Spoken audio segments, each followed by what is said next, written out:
एक सफेद घोड़ा झील में गिर जाता है। वो बचने के लिए बहुत हाथ पैर मारता है और चिल्लाता है। आखिरकार एक राहगीर उसे देख लेता है, लेकिन आदमी की ताकत कम थी, इसलिए वो परेशान होकर इधर उधर देखता है।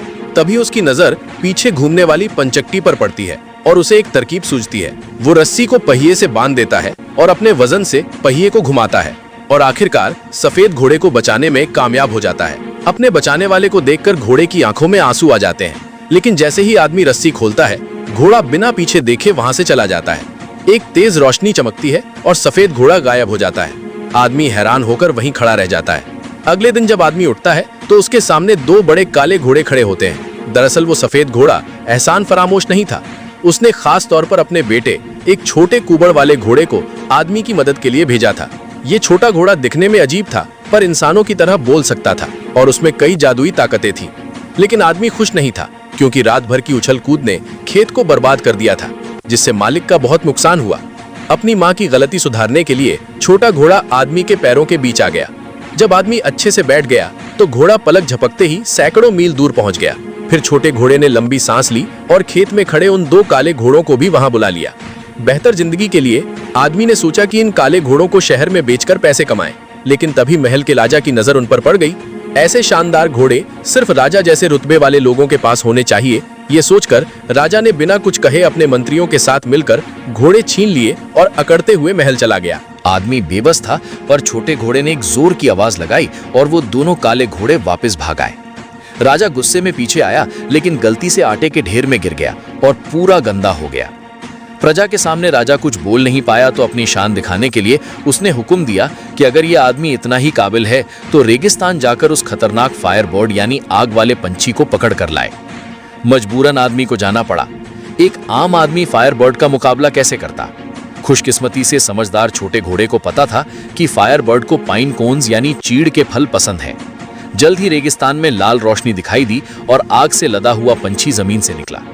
ये नजारा देखकर आदमी दंग रह गया। जमीन पर पड़े पाइन कोन को उठाकर उसने हवा में उछाला। फायर बर्ड ने उछलकर उसे एक बार में निकल लिया। उसे स्वाद बहुत पसंद आया, लेकिन थोड़ी ही देर में फायर बर्ड का सर घूमने लगा, क्योंकि आदमी ने पाइन कोन में बेहोशी की दवा मिलाई थी। आखिरकार फायर बर्ड लड़खड़ाकर गिर गई। आदमी खुश हुआ, लेकिन अगले ही पल फायर बर्ड का एक पंजा उसके पीछे से निकला। आदमी डर के मारे भागा और फायर बर्ड उसके पीछे पड़ गई। जहां वो जाती वहां आग लग जाती। भागने का रास्ता न मिलने पर आदमी ने आखिरी पाइन कोन फेंका। फायर बर्ड ने बिना सोचे उसे खाया और दवा का असर हो गया, जिससे वो सीधा पानी में जा गया। अगले दिन आदमी ने उसे जंजीरों में जकड़ लिया, लेकिन जब उसने फायर बर्ड की आंखों में गर्म आंसू देखे तो आदमी का इरादा बदल गया। उसने जंजीरें खोल दी और फायर बर्ड को आजाद कर दिया। फायर बर्ड धीरे से उठी और उसका शरीर फिर से आग में चमकने लगा। आजाद होकर जैसे उसका नया जन्म हुआ हो, उसने पंख फैलाए और आसमान में उड़ गई। आदमी का शुक्रिया अदा करने के लिए उसने अपना एक गर्म पंख छोड़ दिया, ताकि आदमी उसे राजा को दिखा सके। लेकिन वापस आते ही राजा ने आदमी को पकड़ लिया और हुक्म न मानने के लिए मौत की सजा सुना दी। आदमी ने सबूत के तौर पर पंख निकाला, लेकिन वो बुझ चुका था। राजा ने उसकी बात नहीं सुनी। तभी अचानक पंख जलने लगा और आसमान में आग दिखाई दी। फायर बर्ड को एहसास हो गया था कि उसका दोस्त मुसीबत में है। वो महल के ऊपर मंडराने लगी और टावर पर बैठ गई। लोग ये देखकर खुश हो गए और आदमी को हीरो मानने लगे। मौका देखकर राजा ने भी नाटक किया और आदमी को इनाम दिया, ताकि लोग उसे अच्छा राजा समझे। लेकिन अंदर ही अंदर वो आदमी से जलता था। उसने आदमी को एक और मुश्किल काम दिया, उत्तर की ठंडी जगह से एक खूबसूरत राजकुमारी को लाना, जिससे राजा शादी कर सके। आदमी मजबूरन फिर निकल पड़ा और महल पहुंचा। कोई पहरेदार नहीं था, पर जैसे ही वो अंदर घुसा, एक जादुई दीवार ने उसे पीछे धकेल दिया। तभी फायर बर्ड का पंख उड़कर आया और बर्फ की दीवार को तोड़ दिया। बर्फ टूटने से पानी का सैलाब आया और छोटा घोड़ा बह गया, पर आदमी महल में पहुंच गया और सोती हुई राजकुमारी को जगाया। उसने बताया कि राजा उससे शादी करना चाहता है। राजकुमारी समझ गई कि आदमी झूठ बोल रहा है, लेकिन उसने कुछ नहीं कहा, क्योंकि वो उस आदमी को पसंद करने लगी थी जिसने उसे जगाया था। उसने कहा वो किसी और से शादी करने की बजाय मरना पसंद करेगी, और चट्टान से कूद गई। आदमी भी उसके पीछे कूद गया। आदमी की हिम्मत देखकर राजकुमारी को यकीन हो गया कि यही उसका सच्चा साथी है।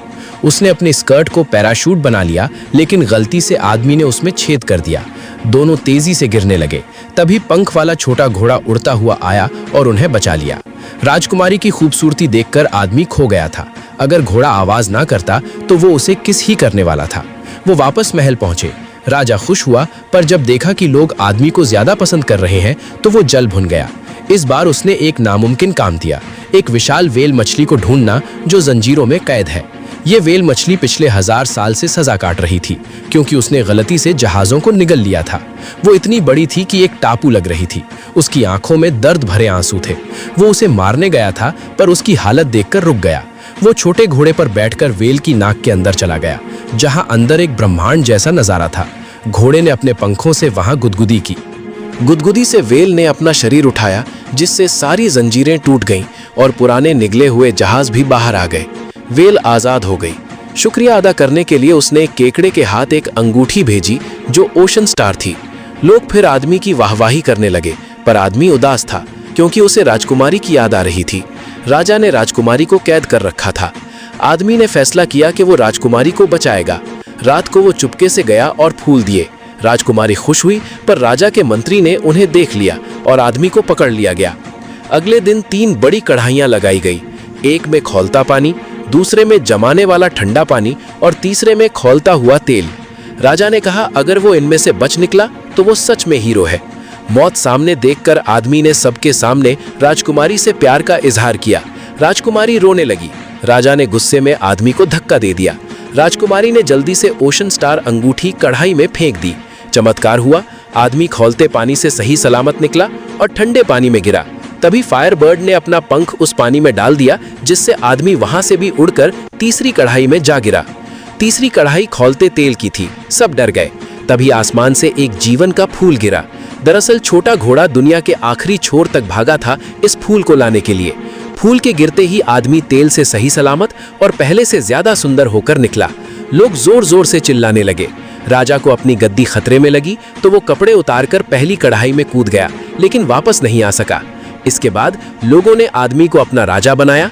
उसने राजकुमारी से शादी की और वो अपने प्यारे छोटे घोड़े के साथ हमेशा के लिए खुशी खुशी रहने लगे। वीडियो अच्छी लगे तो लाइक, कमेंट और सब्सक्राइब जरूर करें। आपका एक क्लिक हमें और बेहतर स्टोरी लाने की प्रेरणा देता है।